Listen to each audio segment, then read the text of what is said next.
Yes, sir. You can hear. I'm good in the mic. It's picking me up. Good, sir. It's picking me up in the mic. Hold on. Go ahead. Everything's. Yeah, you're good. Volume's good right there. Yeah. All right. Check 1 2 1 2 1 2. There we go. And let's make sure we are.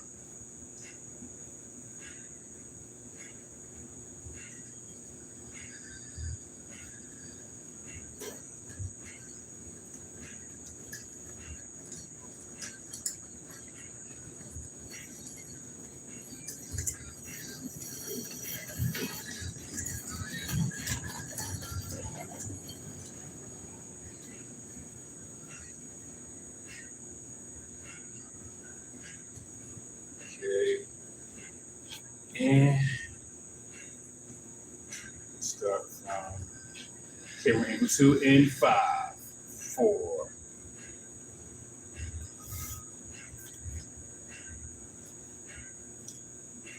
What's up, everybody? Welcome to We Didn't Even Go Live Yet.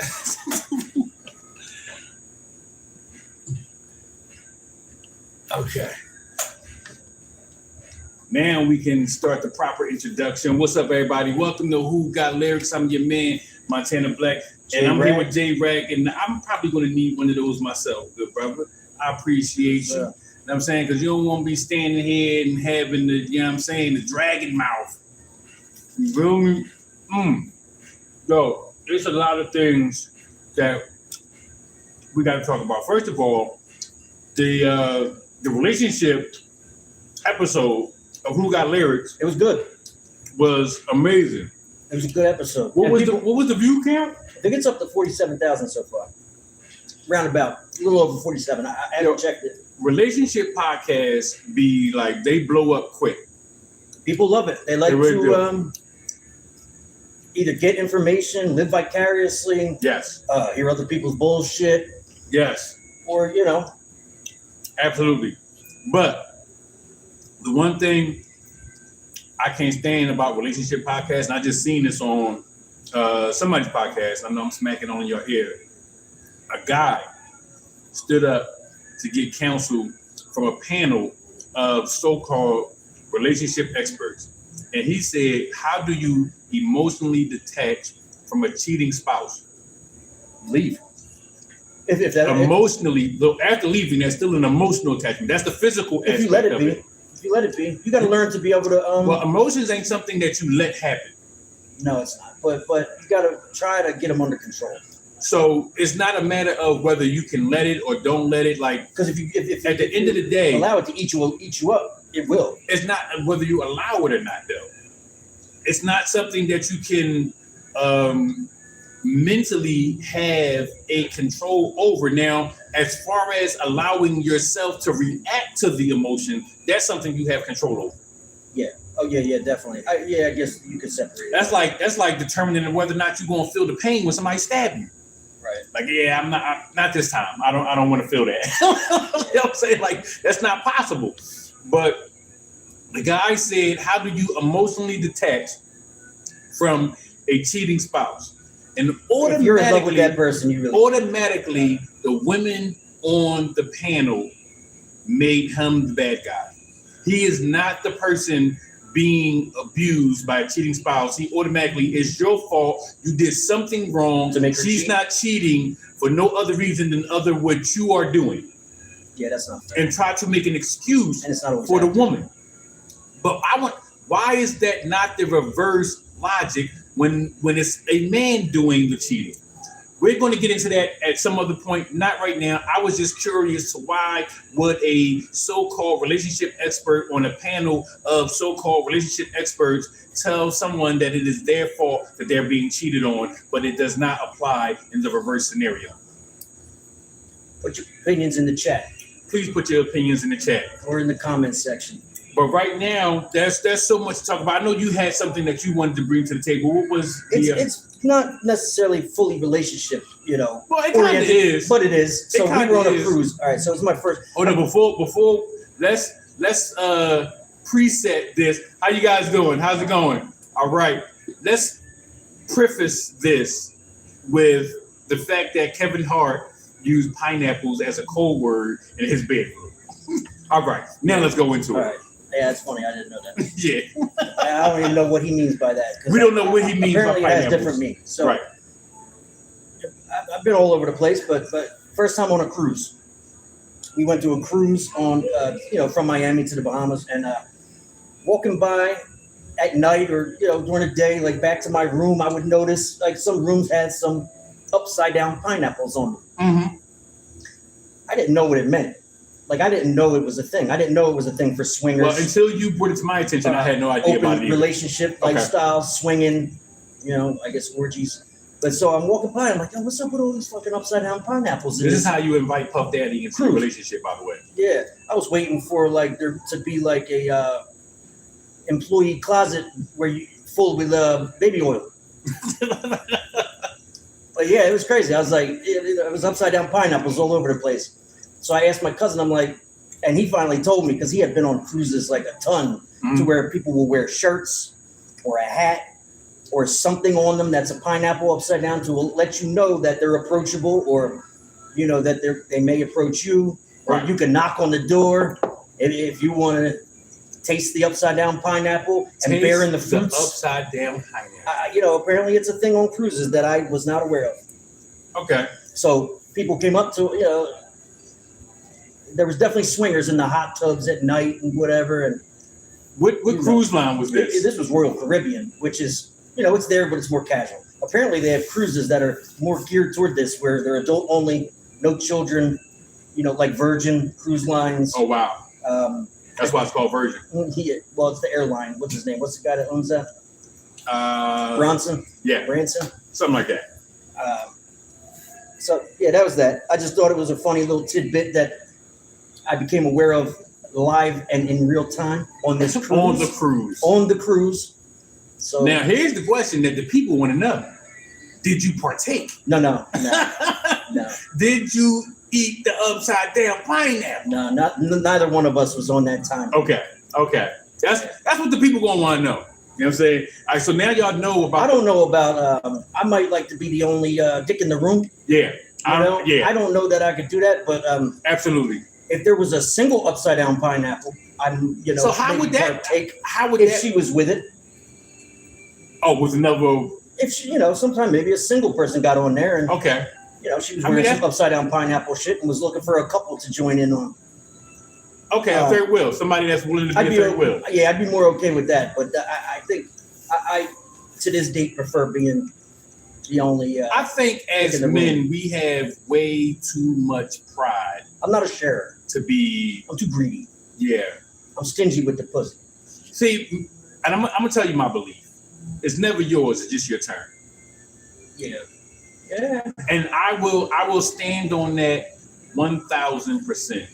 Women are loyal to their emotions, children, and maybe their job. When it comes to, I don't know, maybe, I don't know. They can be loyal to one man, but they have to practice it. They can be loyal to one person. But they have to practice it. See, they can't wander. Here's the thing. They can't wander. How would you know? How would you know a woman is being... So faithfulness and loyalty are not the same thing. A woman can be loyal to a man. That doesn't mean she's faithful to him. Well, there is a such thing as an emotional affair where there's nothing physical, but you're sharing your feelings or something with somebody That's even else. worse. I think it is, yeah. That's even worse than sharing your body. Well, everybody can look at that different, Well, I agree to some extent. It is a matter of perspective. Because you're giving your emotions to somebody else. Yeah. Now I'm not too keen on sharing. Emotional cheating is a thing. But it is a thing. Here's the thing about sharing your body, though, right? The one thing about men, right? We can wash it off. Yeah, I've said that. We can wash it off, right? And I use this example all the time because we used to, play wall ball or whatever, and your tennis ball might fall down in the sewer hole. We'll stick our arm down in that sewer hole to get the tennis ball, but you will not lick the walls in that sewer hole. Yeah, no. Right, so your mouth will go nowhere near a sewer wall, but you'll stick your arm in there. Well, yeah, because you can wash that shit You can off. wash it off. But the box remains dirty. Yeah. You can't. Or soiled. Or muddy. You can't put soap in the box. You can't put soap in the box. Right? And at the end of the day, we all come out the box and we all go back in the box. Yeah. At some point, we're going back in the box. Amen. We come out the box, spend our whole life getting in the box, and then at the end of our life, we go back in the box. Yeah. It's about the box. About the box. Life is about the box. Now, trying to think outside the box while you're in the box is how you last while you're in the box. You got a mindscape. Right. Escape from You got nice plug there. Yeah. No diddy. Escape from the ordinary way of thinking. Live outside the box. Live outside the box while still trying to re-enter the box. You know what I'm saying? So the upside down pineapples, if you ever experience upside down pineapples, we're not talking about the cake, but if you ever experience upside down pineapples on a cruise ship, put something in the chat. Let us know. Let us know in the comments. Let us know what your experience was, and maybe you can be a visitor on the Who Got Lyrics podcast when we do the relationship episodes. But one of the things that I wanted to bring to the table for tonight's episode was hip hop a CIA operation from inception? That's good. Yeah, it's good, man. That takes a lot of. There's going to be a lot of different views on that and opinions, and I don't necessarily think it was CIA operative, but they definitely used hip hop against people. So and now, which is so fucking wrong, they're able to use lyrics to arrest in court yeah. as far as your prosecution and defense, in fairness, but they're more likely to use it against you. Something you might have said in a song recently or however many years ago. I mean, they do the same thing with comedy. They do the same thing. They're trying to use it in court, like they did the Gunna. What you say can be used against you. Yeah. Can and will be used against you. Yeah, they did it to quite a few people with their music. They did it in the Young Thug trial. They did it. Gunna. So was that always destined to be a thing from the inception of hip hop, and the reason why, like even your Facebook can be used against you. Yeah. Like you can lose your job. Yeah, like these are things. Listen, the insurance thing. I know somebody who got in a car accident, and the insurance investigator looked at their Facebook to see if they could find any kind of skew in their timeline to try to not pay them. So they can even go on your Instagram because it's public information. Because it's public information, and see if it matches up or if there's any kind of deviation from the story you told them. Right. Which is crazy. So but I know somebody that happened. So my whole thing with the CIA being at the inception of hip hop, right? It was, how else would somebody from outside of the urbanized communities be able to see inside those communities? So COINTELPRO was a thing since the 50s where they were using actors and musicians as planks in the urban communities. Okay. Right? Even to get Malcolm X out of here, like you couldn't have a white guy kill Malcolm X. It had to be a black guy. Right? So somebody had to be paid, right? Because if it was a white guy, that would have been a race war. It had to be a black guy. You had to do it from the inside. So why wouldn't hip hop be looked at the same way when it was anti-establishment from inception?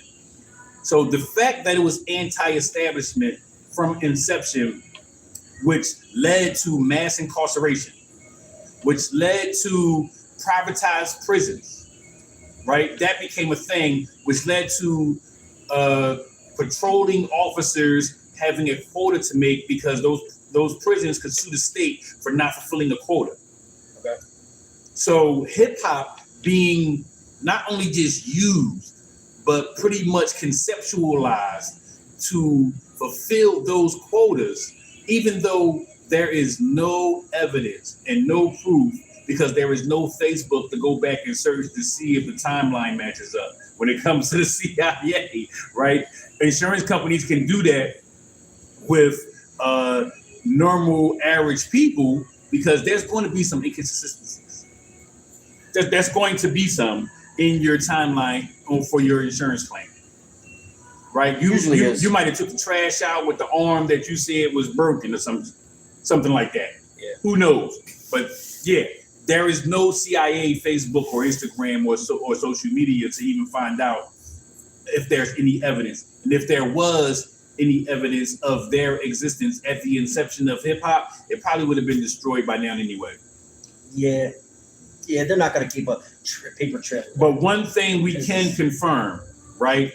Any dope boy, anybody that was moving work in the streets, at no point, especially if you wasn't completely legal as far as driver's license, insurance, registration, at no point would you be pulled over to the police and be screaming, "Fuck the police." At no point. So you think it was created So when this, Ice Cube? I think NWA was a part of the CIA operation. I think, and there has been conversations from Bone Thugs and Harmony. I think it was Lazy Bone who said that he was approached in having meetings of this sort to help push an agenda into hip hop culture. Okay. Right, that was a conversation that he posted about. Has anybody from the NWA ever, like No, Trey or they can't. Yeah. They can't because they're living a life right now where they're trying to atone for their transgressions against the community with these happy family movies. Whereas though, at one point, Dr. Dre literally said, don't smoke weed or cess because it's known to give a brother brain damage, and brain damage on the mic don't manage to going to put out an album called The Chronic. Like those was his lyrics. Yeah. And then you're putting out an album called The Chronic. Yeah. So first you were against smoking weed and cess, and now you're dropping an album called The Chronic. Come on, you can't tell me you wasn't turned. Yeah. At some point. I am a avid listener and contributor to the hip hop community. So when things don't add up, you gotta start subtracting. It's definitely, worth taking a dive into it. Yeah, I'm just saying, At like, least something to look into. So from what I have gathered, hip hop started as a resistance. Some people say that it was not a trap. It was born in the 1970s. Some people say, they say the Bronx was the start of hip hop. Yeah. Right. I don't totally agree with that. Cornbread is from Philadelphia. Jocko is from Philadelphia. A lot of it a lot of the inception of it came from Philadelphia. We even got the first rap Grammy through Will Smith. But I know a lot of New Yorkers are going to be up in arms about where it actually started at. So we don't really go back and forth about it. Y'all can have that. But we also know that in the 70s, that was a form of basically hip hop. Yes. It was destructive. It was a destructive music or something like that. Basquiat was a part of the inception of it. Africa Bambaataa, who had been brought up on charges of child molestation or something, like he was at the forefront of it. Even the name of it was under question for a little while. Hip hop, who came up with the name hip hop, right? And then other people tried to define it and give it a definition. Like, there's a lot of controversy surrounding the inception of the art and the craft. And when and where. When and where and who. And who. Even in Philadelphia, there's a lot of misconception of who did what and when what started, right? Because with me, for starters, I don't know of any artist prior to me that was throwing their own events and actively putting out albums. Yeah. You know, I don't know of anybody prior to 2000. I didn't start having events until like it was like 2008. Okay. And you know, Hugging the Block Entertainment, which was a company that I started, we was throwing comedy shows and open mics in 2001. At that time frame, I was still Mindscape Entertainment. I started in 2001. Okay. Literally like a couple weeks before the towers fell. Oh wow. But I put out my first album in 2000. I was still recording music, starting in '98. Now that I was not recording music in '98. Like trying to get it to mixtapes and just recording it, passing tapes around, and in 01 is when I started to clean it up, go a little bit more serious, and record songs and stuff like that. Hold that thought for a second. Yeah. Let me just check on one of our feeds. I don't know which one that was.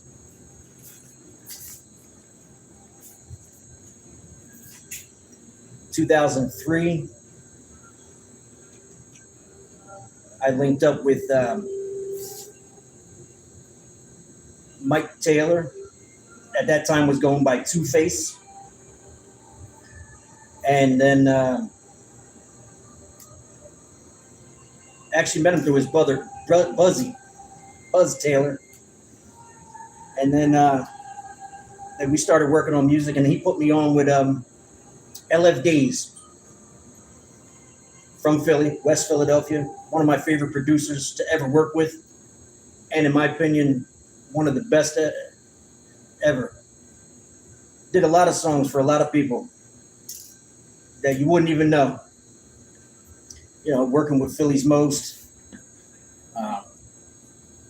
Subliminal Orphans, Two-Face, Mike Taylor. Did the message for Cassidy.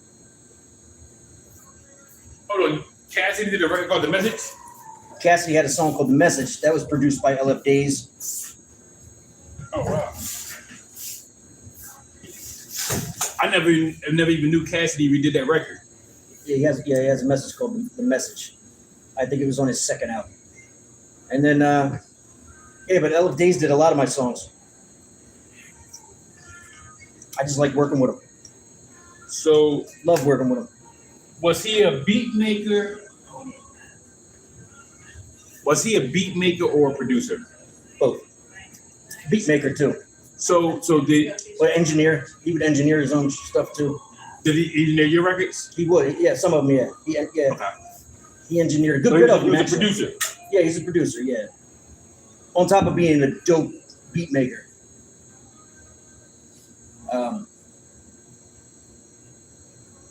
And then through him, I met, like CK and Reg, and we would have some amazing writing sessions together. Did a lot of collab songs together. Like they're featured on a bunch of songs that I've recorded. Some out, some never came out, but it was just fun working with them. They were fun group of dudes to work with.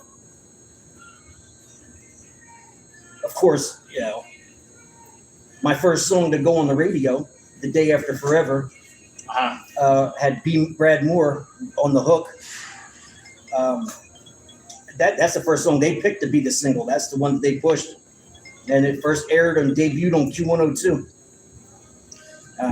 I did some songs with Nino Breeze. He's on quite a few of my couple songs. Word. A couple songs. Shout out Nino Breeze. I got a couple records with Nino Breeze. I think my first record that aired on Power 99 was this record called I Won't Stop. And that was the first time I ever was on the radio. And after that, it was probably more satellite radio than anything. Yeah. At the time, that satellite radio had a bunch of good hip hop stations. Though. Yeah. And even now, like I don't listen to too much radio because I think y'all remember when they didn't even want to play any hip hop records? And like, you guys got to understand, like, we are back at the beginning of hip hop right now. We are at the reset, right? Where there is no MTV, there is no BET, there's no Source Award ceremonies. We have to do our own promotions, and there's no more artist development. If you go independent, it's on you to push your stuff through social media on your own and hope it catches wind. Yeah. And have a good product. But yeah, it's on you to push it if you go the independent route. So and rely you on have to social create media. a market and then leverage that market to the bigger labels. If you're catching enough fire, enough wind, they will find you. They will find you. When last time that happened? Teddy Swims. Who is that?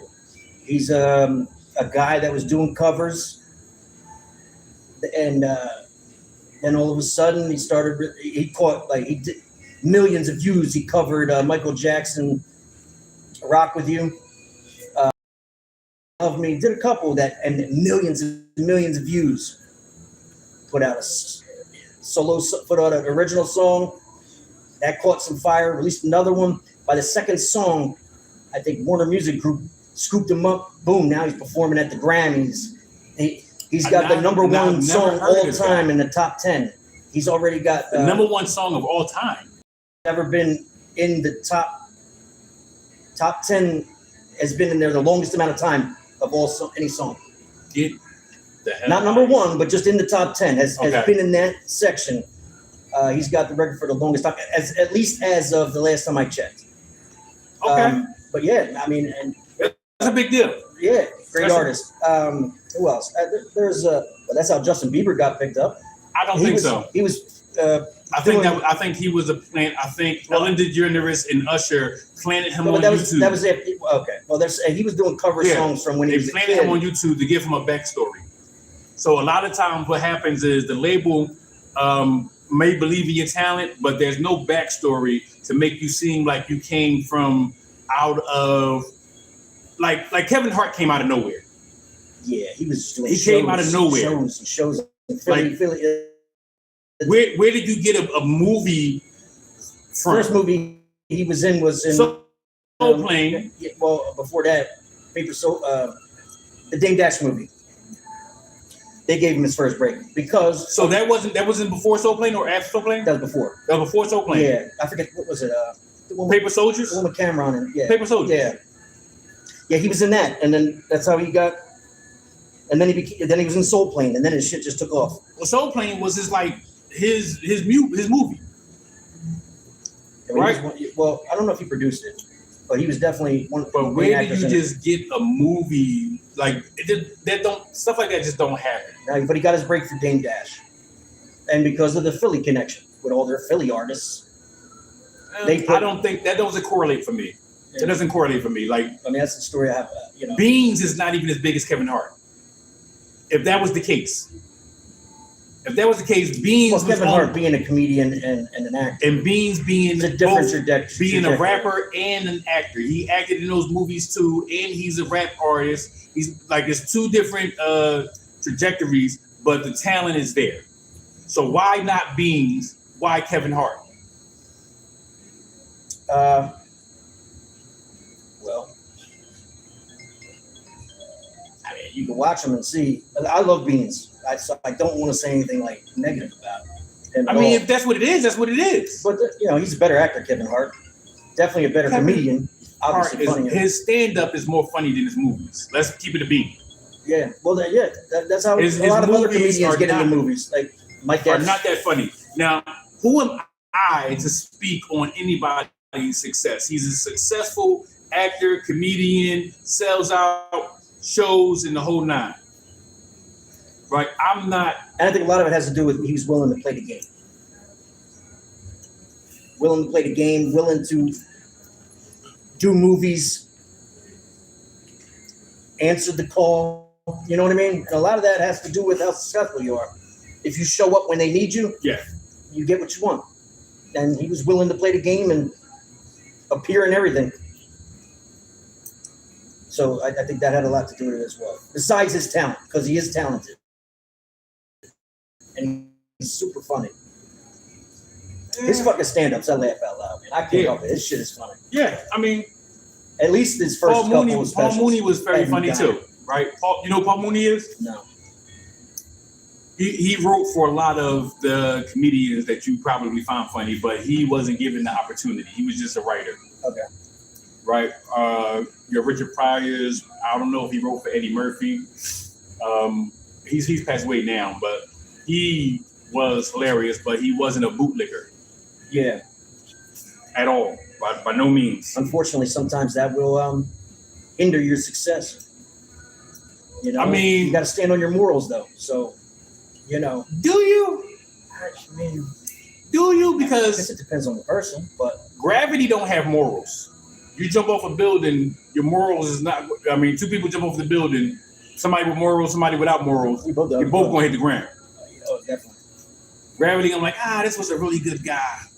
Nah, but hey, treat people how you would like to be treated. That's the way I at look the end of the day, right? That's definitely one of the Kemetic laws. But was hip hop a trap? Was it a gateway to those slave ships on land? Because that's all a prison is. Yeah, I don't think so directly, in my opinion. I mean, but what did you rap about? What was your songs about? Relationships, getting money, wordplay. Okay. I used to leave the every once in a while I would slip a slick line in there about street aspect, street stuff, you know. But it would be more like, I don't want to compare, but it would be like more like a ludicrous mixed with, you know, like the wordplay and like punchlines and stuff like that. I was a street poet. I was a storyteller, but in more of like a crafty, funny like way. Oh, you know what I want to tap into as well? That was a TikTok post. Young black woman who made the commercial right on TikTok, just sung a jingle for Dr. Pepper. Okay. $2 million. She made more than most rappers in Philadelphia ever will see with a 5-second jingle. All she said was, Dr. Pepper, baby, is good and nice. Doo-doo-doo. That's it? That was it. They gave her $2 million. It must have got a lot of views. It got millions. The TikTok went viral. People started recreating it. Dr. Pepper saw that, cashed in and made the commercial immediately. Like the organization and behind getting that commercial done after she did that to catch the viral moment was absolutely amazing. And that'd be quick. And roll her the check for $2 million. Damn, that's crazy. That's all she did. That's more than some of these people will make off their royalties in a lifetime.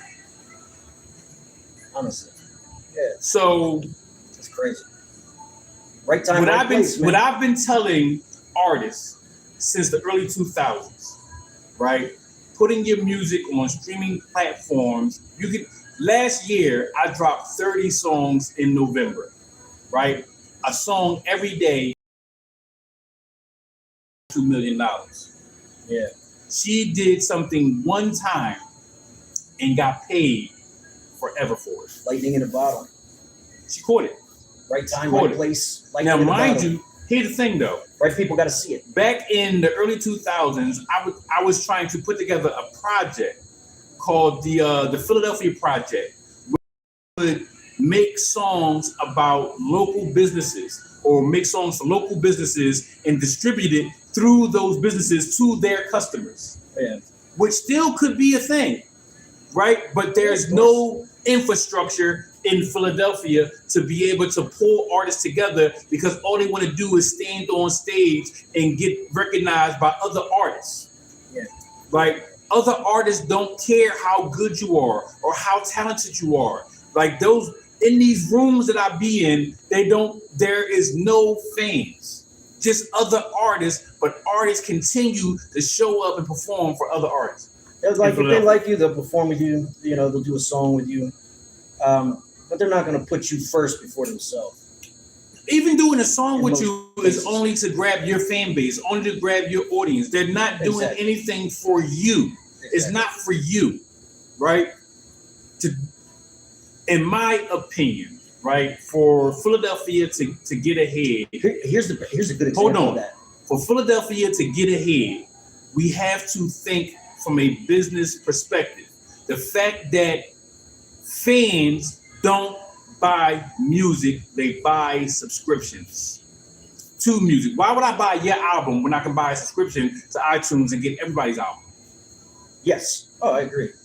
And every once in a while, you'll see somebody that'll still purchase, which I don't understand why, other than they do it to support. Yeah. Like I know Joe Budden, he'll buy people's albums, even though he has the subscription, just because he's a friend of yours, likes you, supports you, fucks with your music, and he'll do it. But like I have the subscription, and I haven't purchased. Well, okay, that's not true. When certain artists release, I will purchase their album, but the physical copy. You know, old brick and mortar with the flip book. I want all the notes and who produced it, who wrote it, all that. I like the flip. I like to have it so that way I put it away. But then I still listen to it, the streaming version. Right. You know. But in that aspect, I'll support certain, artists. Right. So with people having that mindset, they're going to support certain artists. You know how many artists are going to be left out? But because of the streaming, if they catch that wind, because they already have a subscription, I mean, the money's low. They're getting like 1/10 of a cent per spin, or 3/10, whatever it is, something like that. It's not worth it. It takes. You have to get 2,500 spins to get $1. I believe it is. Something like that. Something in that ballpark, and it's just not worth it to me to put my crazy music on there. To accumulate before you even racked up enough to get. So let's just add it up. Let's add it up. Studio time, album cover art, mastering, the video for content. You're spending anywhere for one song. You're spending upwards of $1,000. How many streams would it take you to make $1,000 by streaming play my music on all streaming platforms? How many streams would it take you to make $1,000 that you spent just to recoup, not even to profit? Yeah, just to get it doesn't make back. sense.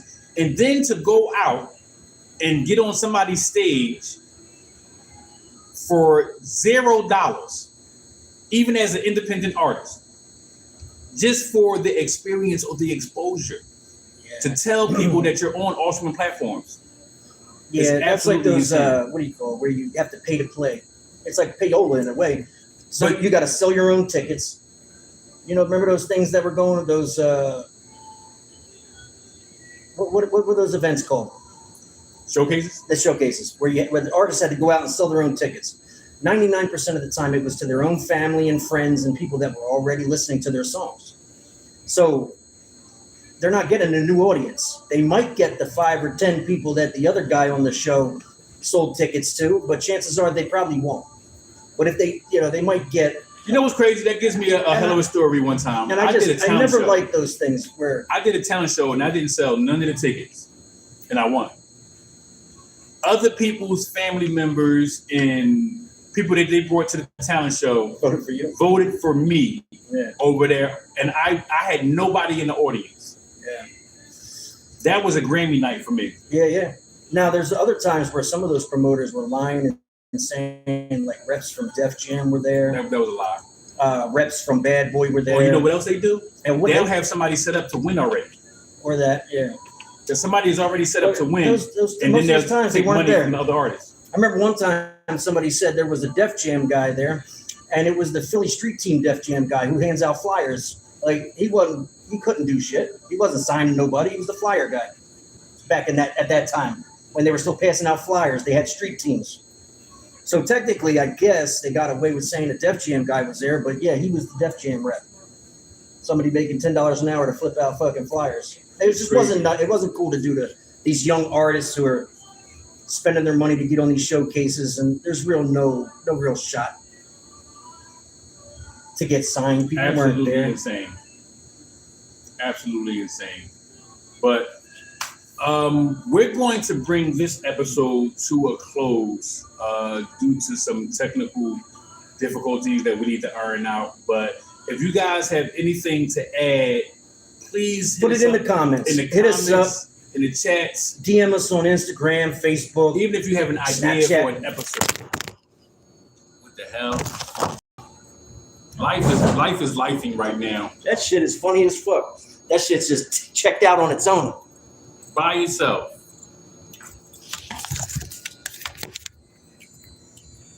We still here. All right. After my shit did a face plant. So make sure y'all tap in with us for the next episode of Who Got Lyrics. We're trying to put them out every Monday. We're doing our best. Yeah, it's not as easy as it may seem. All right. So what we're doing for you is we're doing a live exclusive broadcast, and then every Monday we're trying to put out the official release. Video. Right. And then if you've tuned into the live and got the exclusive, you get a little bit of a behind the scenes on how we're rolling and setting everything up and how it's going. And then Monday that will freeze going in the future, not right away. No. And then you'll get everybody else will get the official drops on Mondays, what the plan is going forward. But we're here. Who Got Lyrics podcast. Right now, we did a little, upside down pineapple spin on it because I had to tell that story. That shit it threw me off. I wasn't expecting to get approached in hot tubs by people wearing fucking pineapples. I did not see that coming. I know she didn't see it coming. Whatever. It threw me off. So I had to get into it. And I was like, shit was funny. Watching all these couples pour into the hot tub with us when it was just wild. Me and her chilling. That's wild. And they had fucking coconut pineapple necklaces on.